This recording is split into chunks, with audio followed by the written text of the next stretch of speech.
नमोस्तु गुरुदेव और सभी छुल्लक महाराज जी के चरणों में इच्छामि। गुरुदेव, आजकल ऑनलाइन शॉपिंग का ज़माना है और आज तो खाद्य सामग्री जैसे सब्जी, दूध और फल आदि भी ऑनलाइन मंगाए जाते हैं। गुरुदेव, जब ऑनलाइन शॉपिंग की जाती है तो वहाँ वेज और नॉन वेज का कोई भेद नहीं रहता और वो सभी सेम बास्केट में आती है, तो वो क्या शाकाहारी लोगों के लिए कंज्यूम करने की योग्य है? और गुरुदेव, स्पेशली यदि व्रती हों तो क्या उस खाद्य सामग्री को यूज़ कर सकते हैं? देखिए, मैंने अनेक बार अपना मंतव्य प्रकट किया है। ऑनलाइन जो व्यवसाय है ये हमारे देश के भावी स्वास्थ्य की दृष्टि से बहुत खतरनाक है। जिस तरह से ऑनलाइन व्यापार बढ़ रहा है, आने वाले दिनों में बहुतों को बेरोजगार कर देगा, क्योंकि ये सारा व्यापार चंद लोगों के हाथ में सिमट जाएगा।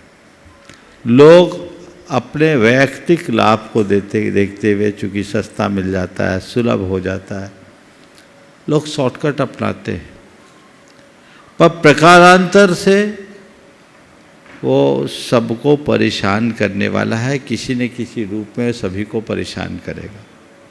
इसके परिणाम भयानक होंगे।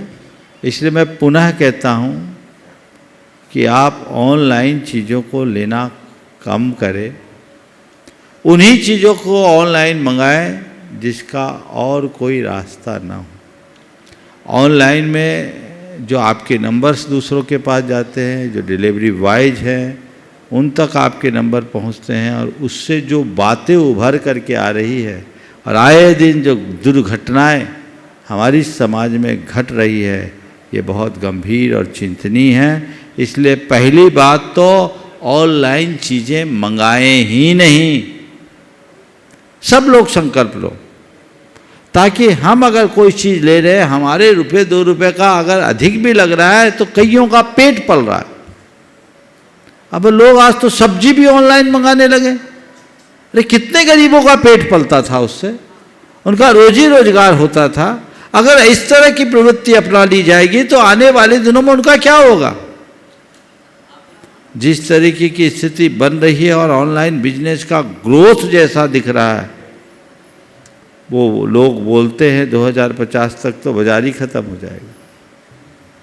ये बहुत भयावह होगा, त्रासदायी होगा, परेशानी का कारण बनेगा। इसलिए इससे बचना चाहिए। दूसरा जो आपने सवाल उठाया कि हम सब्जी और अन्य चीज़ें मंगाते, खाद्य पदार्थ मंगाते हैं, तो जो भी लाते वो एक ही बास्केट में लाते हैं, तो वो तो छूने योग्य भी नहीं है, खाने योग्य कैसे होगी?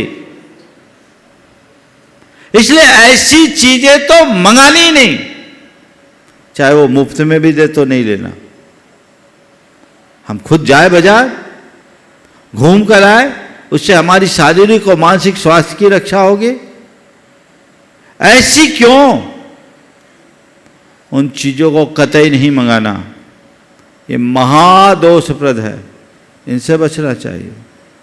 कल चर्चा में कुछ लोग बोल रहे थे कि महाराज जी, आजकल कुछ कंपनियां जो भोजन उपलब्ध कराती है, खाना बेचती है, वो कंपनियां बहुत सस्ता खाना दे देती है। 40-50 रुपये में पेट भर जाता है, तो लोग उसी को मंगाना पसंद करते। कहीं जाना नहीं पड़ता, चलो जो आ रहा है खा लो, पेट भर जाएगा। कौन कौन सी कंपनी, नाम नहीं लेना नहीं चाह रहा, लेकिन आशय आप लोग समझ रहे हैं। वो मंगा लिए जाते, खा रहे, पेट भर रहा, सस्ता है।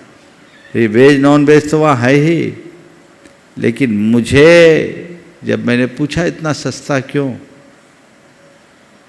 तो एक ने बोला, महाराज जी इसमें एक बहुत बड़ी चाल है। अभी वो लॉस में दे रहे हैं आपकी आदत खराब करने के लिए।